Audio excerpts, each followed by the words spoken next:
Un joc, primul meci oficial, am simțit puțină emoție în abordarea jocului, în debutul jocului, dar pe parcursul jocului am început să intrăm în mână și să putem să ne impunem jocul. Am forțat puțin nota și nu le-am slăbit pentru că e periculos să ne apropiem de final la o diferență mică și atunci am preferat să avem un final liniștit și să abordăm tot jocul cu aceeași intensitate. Echipa agresivă, bună. Da, o echipă agresivă, le-am și spus înainte de joc, pentru că să răspundem cu agresivitate în apărare, pentru că în atac, sigur, ne vor lovi. Și așa a și fost. Au fost lovituri dure și contacte dure, pe când noi n-am răspuns cu aceeași monedă. Și acest lucru s-a văzut în apărare. Am jucat puțin mai relaxate, mai în contactul cu adversarul. Le-a lipsit puțin agresivitatea.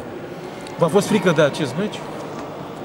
Nu ne-a fost frică, pentru că eram conștienți de diferența de valoare, dar v-am zis, singurul lucru de care mă temeam era faptul că era primul meci oficial și puteam să abordăm jocul nu mai relaxat, ci puțin mai timorat, așa, cu relațiile de joc. 2 săptămâni de pauză.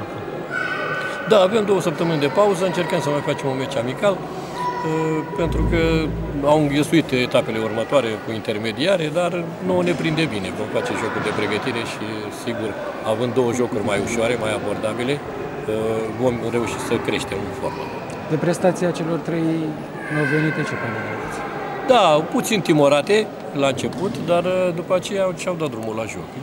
Le-am văzut, le-am verificat la jocuri amicale, jocuri de pregătire, știam potențialul, le văzut și la joc, așa că nu era mare. Problema era de starea psihică, să nu își pună cuvântul, amprenta asupra evoluției, fiind meci oficial, primul meci oficial. Le-am și zis să nu-și abuzeze de acțiuni individuale, să aștepte ocaziile prielnice pentru finalizare. Prinde în locul 3? E prea devreme, dar... E prea devreme, dar eu pot să spun că aici a fost principalul adversar.